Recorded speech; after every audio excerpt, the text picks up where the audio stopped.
Okay, so today I want to keep talking about pinch pots, and I want to kind of talk about some alterations that you can make to your initial form that you created to help further the portrait part. So right here is what I made in the last demo. Okay, so I've got a pinch pot here and I've got a pinch pot here. I slipped and scored them together and added that snake or coil to make more of an hourglass shape. Okay, I've taken a lot of time to smooth my pinch pots both inside and out. We want every part of your project to look really nice and neat and clean.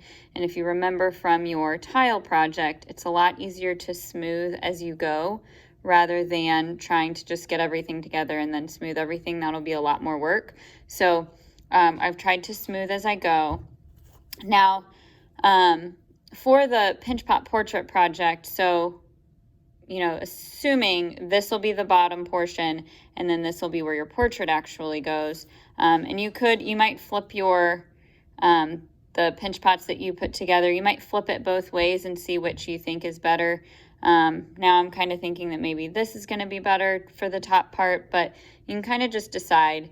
But if you remember from the PowerPoint, when I showed you the Vincent van Gogh examples, there was more of a spherical head on top. And so this quick demo is going to kind of show you what to do for this pinch pot project specifically to continue using that pinching technique if you want or need more space here at the top to actually put your portrait on there. So I'm going to set this aside for a minute, but do note how I've smoothed it and note how it does not look like two separate pinch pots anymore. It looks like one complete form. Okay, so I'm going to set that aside for a minute and I'm going to get some fresh clay. I'm going to wedge it. Okay, remember we always want to wedge so that we can eliminate all air bubbles. Okay, and I would say you probably want about the same amount of clay that you used for both of these. If you remember, we tried to use about the same amount of clay. And you have to think about the proportions for your specific project. So if you know that you want the bottom portion maybe to come out a little bit more, to be a little bit larger, if you think about a portrait, this is going to be the shoulder portion. This would essentially be the neck, and then the portrait, the actual face modeling will go up here. So you kind of have to decide what proportions you're going to go with. You might want these two pinch pots to be quite different sizes. And again, you just have to decide what's going to work best for your project, for your portrait artist, and for your design. Okay, so I'm going to go ahead and start with, I might have a little bit more than what I used for those ones. Okay, and I'm going to start that pinch pot process again. So if you don't remember what I did for that pinch pot process, here's a review of that. So wedged really well. We're making a nice ball sphere of clay. Okay, and then we're going to pinch into it. So here's where the pinching process starts. So I'm going to use both thumbs. I'm going to pinch in, and then I'm going to keep pinching. Now, reminder, if you keep pinching out like this, your pinch pot is going to get wider, okay? And our goal is that it fits on there. So we don't want it to get too wide. Remember that we want to make sure that we are paying attention to all parts of our pinch pot. So once I get the width about where I need it to be, I don't really want to make this top lip any wider.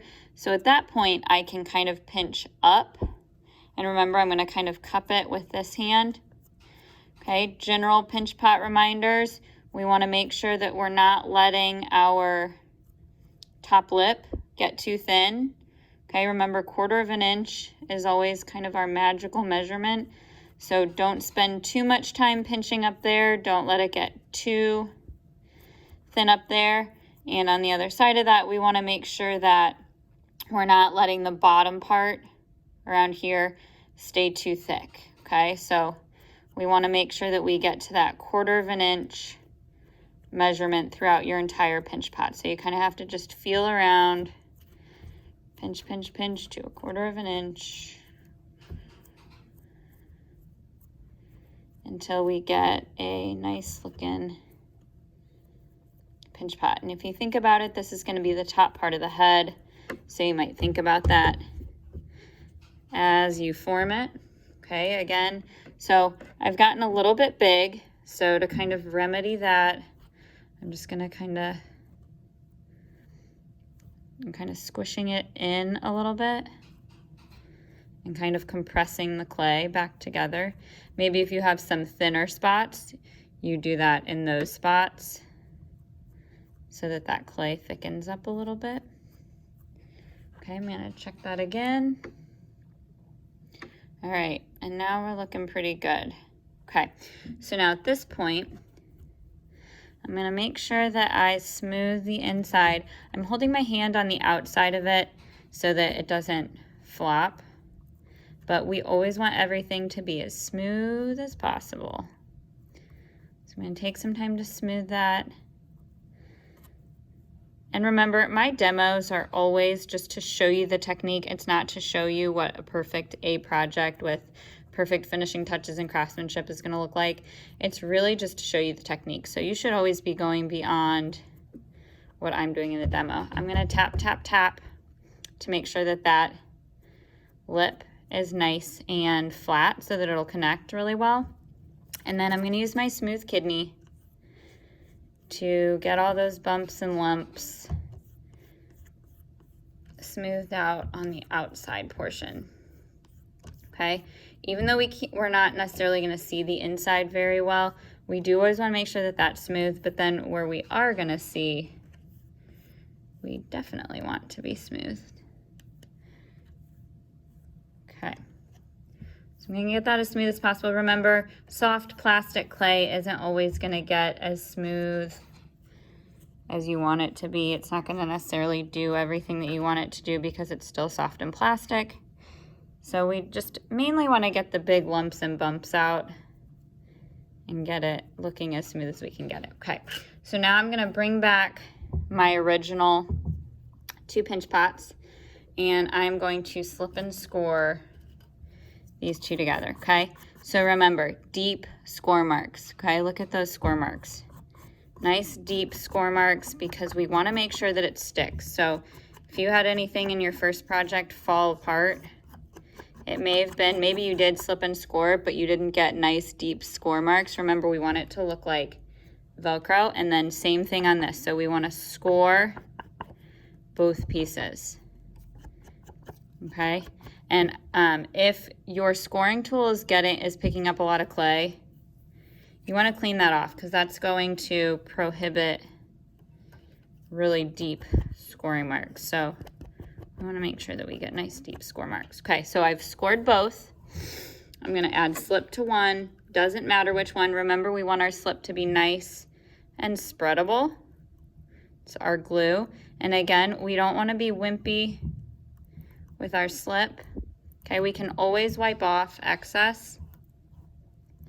But if you don't put enough, your pieces might not stay together.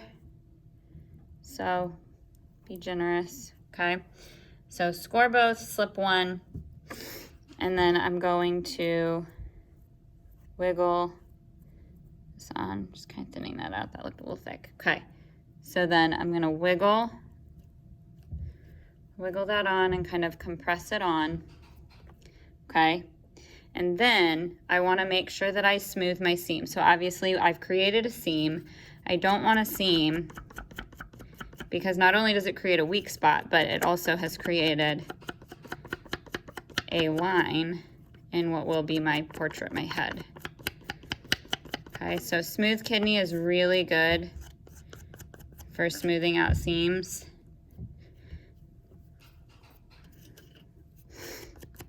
So smooth kidney.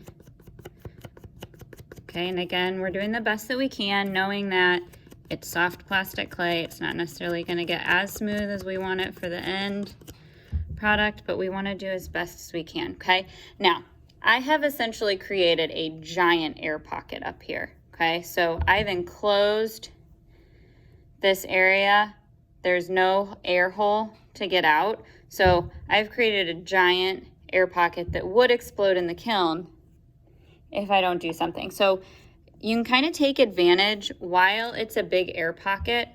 You can kind of push it around a little bit and really get the form that you want. Okay, think about what artist you have and you know what form you want up here. Okay, now obviously this is not a very good planter with it enclosed. I'm not going to be able to put a plant in there. It won't hold anything. I'm also going to take this time to kind of smooth with my sponge. Since I've gone over there with the smooth kidney, now I can take the sponge, and I'll show you in a second. The sponge will kind of smooth out any of those other marks and bumps. Okay, I'll show you this. And remember, we always want just a damp sponge. We don't want to make our surface slimy. It's going to make it very difficult to work with, okay? So that helped a little bit more, you can see. So if we think about this being a head, but we also want it to be a planter, and we've also created an air pocket that would explode in the kiln, we have a lot of things that we need to do here. So what I'm going to do, so this is the top of the head, okay?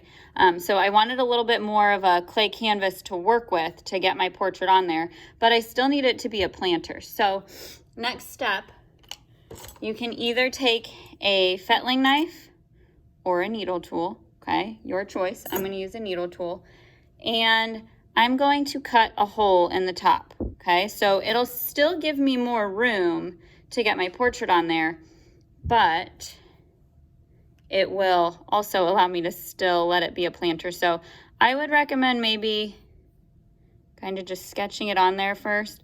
If you want to use the circle stencils to make sure it's a perfect circle, maybe you don't want it to be a perfect circle, but I'm going to kind of sketch it on there and then kind of look from a couple different angles, make sure that's going to work. And then I can cut through. So this now does two things. By cutting this hole, you can kind of stab it and grab it out. By cutting this hole, I've now given myself a planter again, so I could actually plant a plant down in there. But also it has released this enclosed air pocket. So now I can see all the way down into that first pinch pot, and so I don't have an air pocket anymore. Now, a couple things that I want to do. If you look down in there, there's the seam where your two pinch pots connected. Seams are weak spots and they don't look good either. So I'm going to reach down there with my thumb and I'm just smoothing that seam into each other. And now if you had taken the time to smooth both pinch pots as best you could before connecting, this should be somewhat easy because you shouldn't have to do a ton of work. It should just kind of smoothing down and then across. If you're having trouble getting in there, maybe you didn't cut your